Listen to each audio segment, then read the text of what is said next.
All right, guys, small phones, they are still around. We're going to take a look at the Unihertz Jelly 2E. This is a 3-inch display on here, so a very small device. And if we compare it to, say, something like the iPhone 4, which came out a long, long time ago, you can see how much smaller this device is, and even the small phones from back in the day. So the Jelly 2E, $159.99 is the price, guys. If you're new here, hit that like, drop a sub, and shout out to Unihertz for sending this to me to review. Not paid for in any way. You will see this before they do. Just my honest opinion. I've been using this device for, man, it's been probably about a month now on the Jelly 2E. So we'll go over the specs, but let's take a look at the packaging, what we get inside of the box with our device. Very simple packaging here. The Jelly 2E on the side. We do get the paperwork with a SIM ejector tool. They do include a case, just a silicone case on here, but it is a case nonetheless.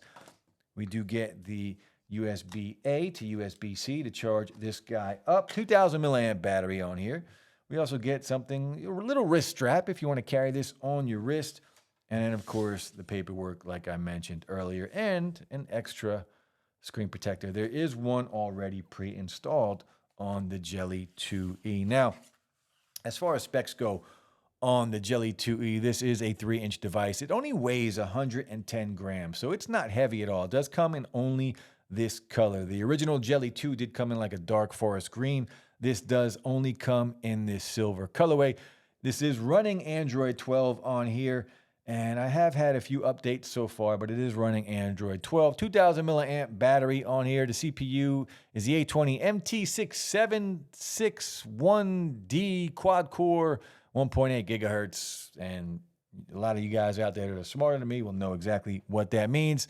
This does have 4 gigs of RAM and 64 gigs of storage, but I will say this, there is expandable storage in here because we do have a micro SD card slot, or you can use that same slot for 2 phone numbers. So nano SIMs, you can use it as 2. You can put 2 nano SIMs in there and get 2 numbers, or 1 SIM and 1 micro SD for expandable storage on here. The cameras on here, we do have one 16 megapixel camera on the back and one 8 megapixel selfie camera on the front of this device. You can shoot up to 1080p video, but out of the box, it is set to 720. So you got to go in, find that, and switch it, and then you should be good to go for 1080p. Now, this is unlocked globally for LTE, but if you are looking for 5G, there is no 5G on this device. Now, the actual device here, you can see the 3-inch display, the pre-installed screen protector on here. The screen is decent, not bad. Viewing angles are okay.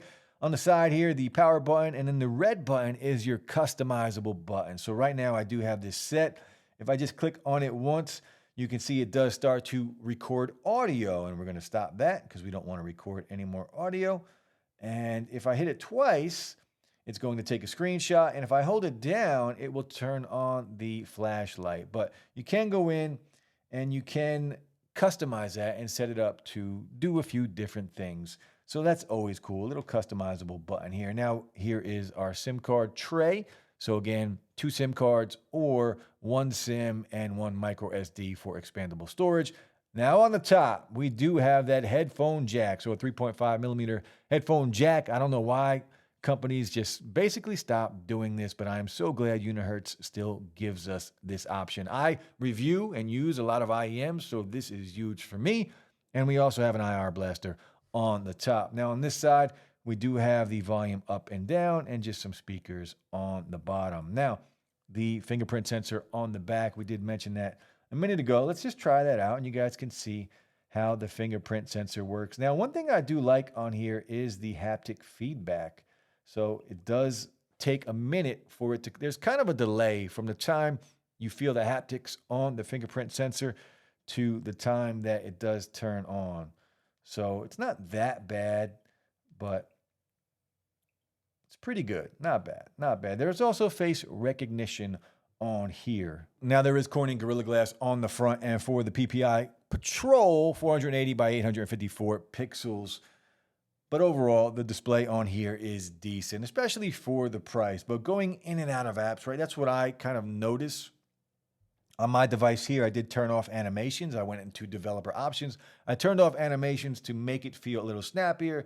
And you can see going in and out of apps, it is a little snappier than what we get out of the box if I leave the animations on. For me, it's just a little too much of a delay going in and out.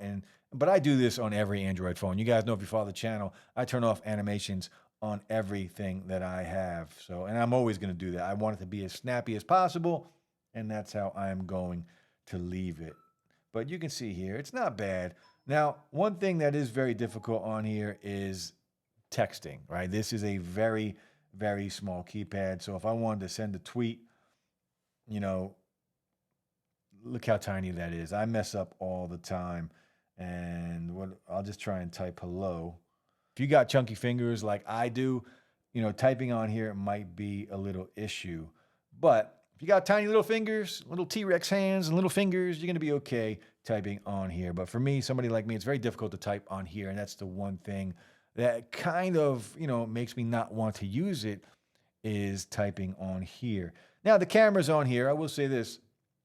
The camera's on here. I got some samples of some photos.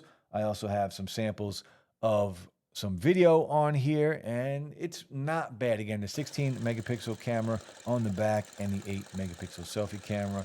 And of course, you can see the video quality right here. So now, gaming on here is not something that I would do, but I have seen people game on this device, and it seems to be okay, but it's definitely not something that I would do. And I don't think you're really buying this phone to game on a little tiny 3-inch display. But watching content on here, surprisingly, is not a bad experience.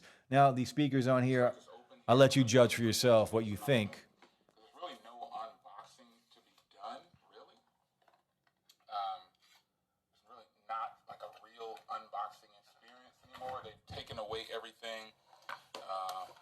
Charging cable and transfer cables up here. I will transfer my stuff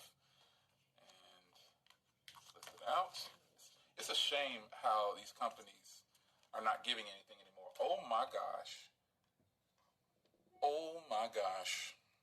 So watching content on here is something that you could do and not have any issues. Now, you just have to be aware, if you cover up that bottom speaker on here, it's going to be tough to hear. So speakers on here are pretty good. But look, for $159, if you, I don't know, maybe you want to get your child or your kid their first device and you don't want to spend a lot of money and they got small little hands, little T-Rex hands, this would be a good pickup. If you are traveling and you want a second device that's very comfortable to travel with, and you just want to like use social media, browse social media, maybe plug in some earbuds or something and go that way. If you like IEMs and wired earbuds or wired headphones even, this is perfect for that. Just for like listening to music, you can store music on here. That's where I think a big winner would be for some people. If you are really into music and you got a lot of songs, you know, expandable storage on here, the headphone jack on here, you could probably use this as kind of like an iPod or something and still have, you know, the convenience of being able to go online or social media. So I see a lot of people, or maybe a lot of people would use this device that way. But as a main device for me, it's got to be more of a secondary device or even a third device using it for music. I am going to keep this around and use this headphone jack for all of the IEMs that I use. That is a big bonus and a big plus for me. And I think more companies should follow what Unihertz is doing, because the headphone jack, a lot of people, we still love it and we wish it was there. But the Unihertz Jelly 2E, let me know what you think of a phone this size. Let me know what you think of the price of a phone at this size. And would you use this device? Would you use a 3-inch display, a tiny little phone that'll just fit in your pocket that's really no bigger than a credit card? So let me know what you guys think. I'll be back soon. Peace.